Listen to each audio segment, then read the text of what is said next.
Dear students, we are discussing the subject Production and Operations Management. In this subject, today's topic for the discussion is difference between production management and operations management. Learning objectives: to understand the difference between production management and operations management. The session outcomes: the students will be able to explain the concept of production management and operations management, and the students will be able to list out the differences between production management and operations management. The differences. So we have a basis for comparison and list of differences.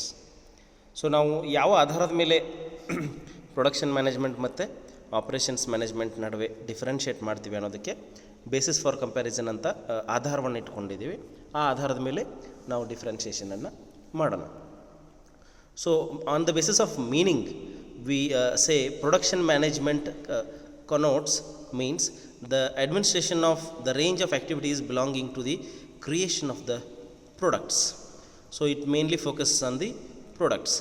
But when it comes to operations management, it refers to the part of management concerned with the production as well as delivery of goods and services. Production management ಏನು ಮಾಡುತ್ತೆ, ಕೇವಲ ಹೆಚ್ಚಿನದಾಗಿ ಪ್ರೊಡಕ್ಷನದ ಮೇಲೆ ಮಾತ್ರ focus ಮಾಡುತ್ತೆ. ಆದರೆ operations management ಏನು ಮಾಡುತ್ತೆ, ಪ್ರೊಡಕ್ಷನ್ ಅಷ್ಟೇ ಅಲ್ಲದೆ, production of goods and services ಅಷ್ಟೇ ಅಲ್ಲದೆ ಅವುಗಳ ಡೆಲಿವರಿಯನ್ನು ಅದು ಒಳಗೊಂಡಿರುತ್ತೆ. ಇದು ಪ್ರೊಡಕ್ಷನ್ ಮ್ಯಾನೇಜ್ಮೆಂಟು ಫಿಸಿಕಲ್ ಪ್ರಾಡಕ್ಟ್ ಮೇಲೆ ಜಾಸ್ತಿ ಫೋಕಸ್ ಮಾಡುತ್ತೆ ಪ್ರೊಡಕ್ಷನ್ನು. ಇದು ಸರ್ವಿಸಸನ್ನು, ಆಪ್ರೇಷನ್ಸ್ ಮ್ಯಾನೇಜ್ಮೆಂಟ್ ಸರ್ವಿಸಸನ್ನು ಒಳಗೊಂಡಿರುತ್ತೆ.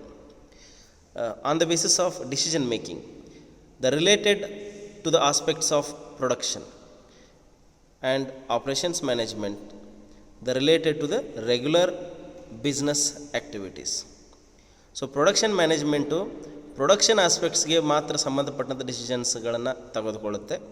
Operations management regular business activities including production ಮತ್ತು ಡೆಲಿವರಿ ಸರ್ವೀಸಸ್ ಇದೆಲ್ಲ ಸಂಬಂಧಪಟ್ಟಂಗೆ ರೆಗ್ಯುಲರ್ ಆ್ಯಕ್ಟಿವಿಟಿ ಬಿಸ್ನೆಸ್ ಆ್ಯಕ್ಟಿವಿಟಿ ಏನಿರುತ್ತೆ ಅದರೆಲ್ಲರ ಮಟ್ಟಿಗೆ ಸಂಬಂಧಪಟ್ಟಂಥ ಡಿಸಿಷನ್ಸ್ಗಳನ್ನ ತಗೊಳ್ಳೋದಕ್ಕೆ ಆಪ್ರೇಷನ್ಸ್ ಮ್ಯಾನೇಜ್ಮೆಂಟು ಸಹಾಯ ಮಾಡುತ್ತೆ. Production management is found in enterprises where the production is undertaken. Mainly the production is the focus. Okay, so production management, operations management is usually handled in banks, hospitals, companies including production companies and agencies etcetera. So production management ಅನ್ನೋದು mainly production oriented ಬಿಸ್ನೆಸ್ಗಳಲ್ಲಿದೆ ಅಲ್ಲಿ ಕಂಡುಬರುತ್ತೆ production management ಅನ್ನುವಂಥದ್ದು. Operations management ಅನ್ನುವಂಥದ್ದು production oriented ಕಂಪ್ನಿಗಳಲ್ಲೂ ಕಂಡುಬರುತ್ತೆ. ಅಷ್ಟೇ ಅಲ್ಲದೆ ಬ್ಯಾಂಕ್ಸ್, ಹಾಸ್ಪಿಟಲ್ಸ್ ಮತ್ತು ಏಜೆನ್ಸೀಸ್ ಇಂಥ ಬೇರೆ ಬೇರೆ ರೀತಿಯ ಬಿಸ್ನೆಸ್ ಎಂಟರ್ಪ್ರೈಸಸ್ಗಳಲ್ಲಿಯೂ ಕಂಡುಬರುತ್ತೆ. ಸೊ ಅಬ್ಜೆಕ್ಟಿವ್ಸ್ ಏನು, ಪ್ರೊಡಕ್ಷನ್ ಮ್ಯಾನೇಜ್ಮೆಂಟದ ಮೇನ್ ಅಬ್ಜೆಕ್ಟಿವ್ ಏನು ಅಂತಂದರೆ to produce the right quality of goods in the right quantity at the right time and at the least cost. Operations management objective is to utilize the resources to the extent possible so as to satisfy the customer wants. So production ಮ್ಯಾನೇಜ್ಮೆಂಟದ ಮುಖ್ಯ ಉದ್ದೇಶ ಸರಿಯಾದ ಕ್ವಾಲಿಟಿಯ ಗೂಡ್ಸ್ಗಳನ್ನು, ಉತ್ಪನ್ನಗಳನ್ನು ಸರಿಯಾದ ಕ್ವಾಂಟಿಟಿಯಲ್ಲಿ, ಸರಿಯಾದ ಸಮಯದಲ್ಲಿ ಮತ್ತು ಕಡಿಮೆ ಖರ್ಚಿನಲ್ಲಿ ತಯಾರು ಮಾಡೋದೇ ಮುಖ್ಯ ಉದ್ದೇಶ ಪ್ರೊಡಕ್ಷನ್ ಮ್ಯಾನೇಜ್ಮೆಂಟ್ದು. ಆದರೆ operations ಮ್ಯಾನೇಜ್ಮೆಂಟ್ದು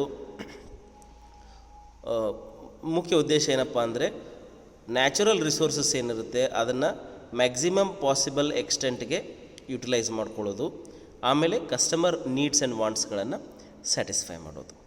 okay, so this is it for today's this session. Thank you.